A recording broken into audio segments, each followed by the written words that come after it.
क्यों गंगा ने अपने 7 पुत्रों को जल में बहाया? कोई धर्म के साथ था तो कोई अधर्म के साथ था। अंत में धर्म की जीत हुई।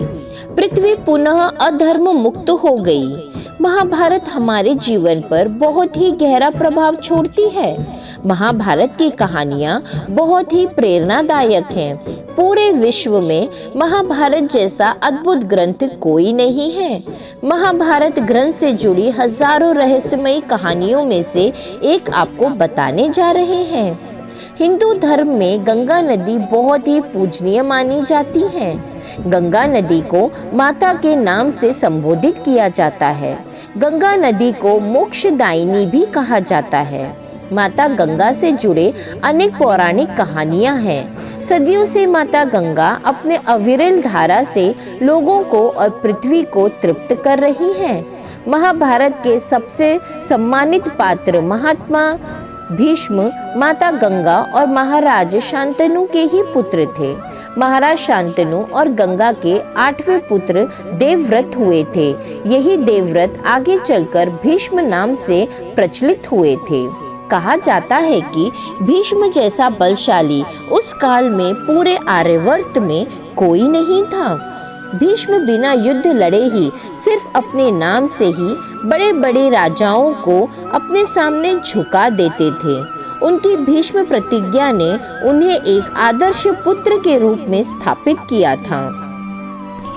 महाभारत के आदि पर्व के अनुसार राजा दुष्यंत और शकुंतला के गंधर्व विवाह से भरत जी का जन्म हुआ। यह वही भरत हैं जिनके नाम पर अपने देश का नाम भारतवर्ष पड़ा। भरत एक महान प्रतापी राजा थे तथा अपने प्रजा की सेवा बड़े ईमानदारी पूर्वक करते थे। भरत के 5वें पुत्र थे, लेकिन उनमें किसी में भी राजा बनने के गुण नहीं थे। इसलिए भरत जी ने बृहस्पति के पुत्र वीरत को अपना उत्तराधिकारी बनाया। इन्हीं वीरत की 14वीं पीढ़ी में शांतनु का जन्म हुआ। शांतनु का जन्म भी एक श्राप की वजह से ही हुआ था। महाराज शांतनु कौरवों और पांडवों के परदादा थे। पिछले जन्म में शांतनु इच्छावायु वंश के राजा महाभिषक थे, जो बहुत धार्मिक तथा तपस्वी थे। अपने कठिन तपस्या और धार्मिक आचरणों के चलते वो ब्रह्मलोक में गए। एक बार ब्रह्मलोक में महाभिषक अपने स्थान पर बैठे थे। ब्रह्मा जी भी यथा स्थान पर विराजमान थे। तभी वहां गंगा माता आई। गंगा माता का दिव्य तेज को देखकर महाभिषक एकटक उनको घूरते रहे, जबकि स्त्री को घूरना असभ्यता का प्रतीक माना जाता है। महाभिषक को इस प्रकार एक स्त्री को घूरने की वजह से गंगा को भी क्रोध आ गया तथा ब्रह्मा जी ने महाभिषक को श्राप दिया कि तुम ब्रह्मलोक में रहने लायक नहीं हो, तुम मनुष्य योनि में पृथ्वी लोक पर जन्म लोगे। ब्रह्मा जी के इस श्राप को सुनकर गंगा को अत्यंत हर्ष और गर्व के कारण अहंकार हो गया। ब्रह्मा जी ने गंगा के नेत्रों में अहंकार को भांप लिया और गंगा को भी मनुष्य योनि में जन्म लेने का अहंकार रहित होने की सजा सुनाई। ब्रह्मा जी का श्राप सुनकर महाभिषक को बहुत ही दुख हुआ। यही महाभिषक पृथ्वी लोक पर कुरु वंश में वीरत के 14वें पीढ़ी में शांतनु के रूप में जन्म लिया। एक बार शांतनु के पिताजी महाराजा प्रताप गंगा तट पर तपस्या कर रहे थे। महाराजा प्रताप के मुखमंडल का तेज देखकर गंगा उन पर मोहित हो गई तथा उन्होंने अपना जल स्तर बढ़ा लिया और महाराजा प्रताप के दाहिने पैर को स्पर्श करते हुए स्त्री रूप में प्रकट हुई और महाराजा प्रताप से विवाह का निवेदन किया। महाराजा प्रताप ने कहा, हे गंगे, धर्मपत्नी तो वामंगी होती है, तुम तो दाहिने पैर पर विराजमान हो गई हो, वह तो पुत्र वधू का स्थान होता है। महाराजा प्रताप के मुख से इस प्रकार का वचन सुनकर गंगा वहां से अंतर्ध्यान हो गई। कुछ समय पश्चात महाराज प्रताप के एक पुत्र हुए जिनका नाम था शांतनु। एक बार शांतनु गंगा नदी किनारे शिकार खेलने गए।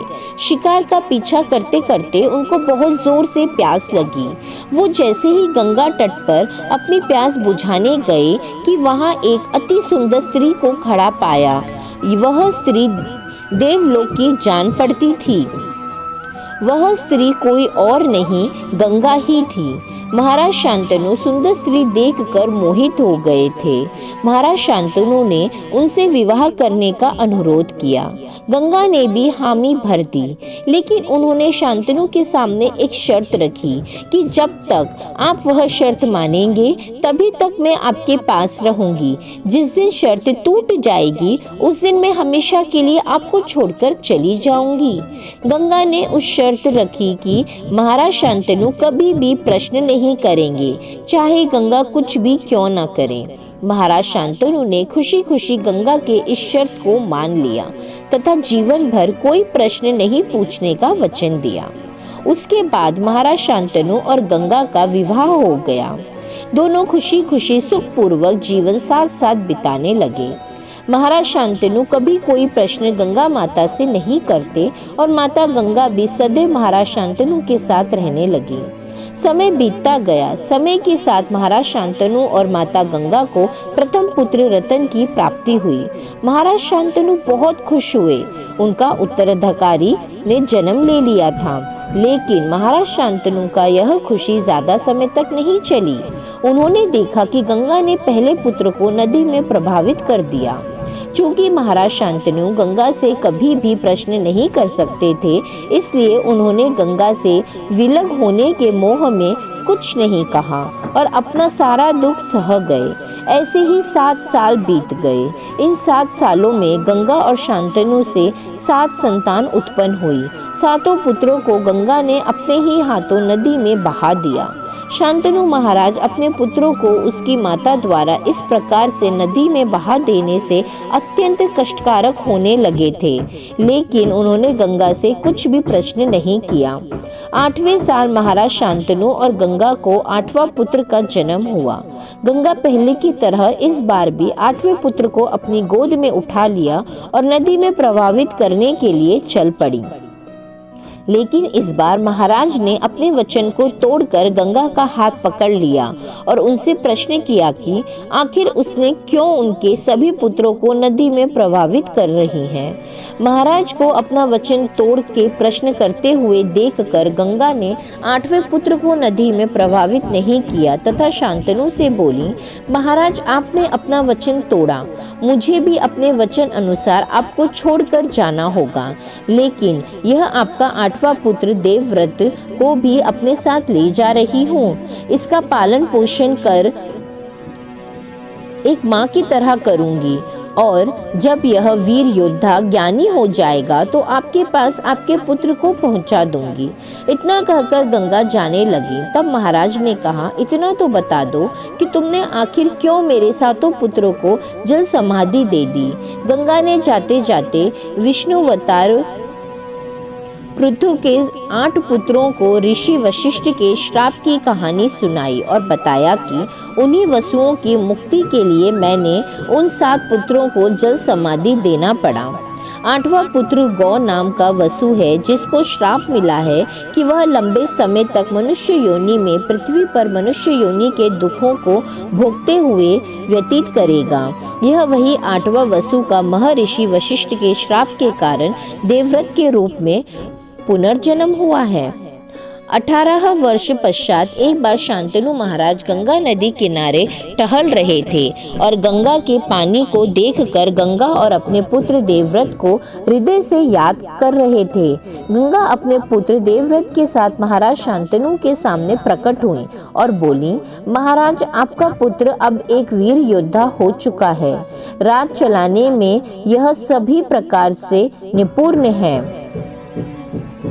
मैं अपने वचन के अनुसार यह पुत्र को आपके पास ही छोड़कर जा रही हूँ।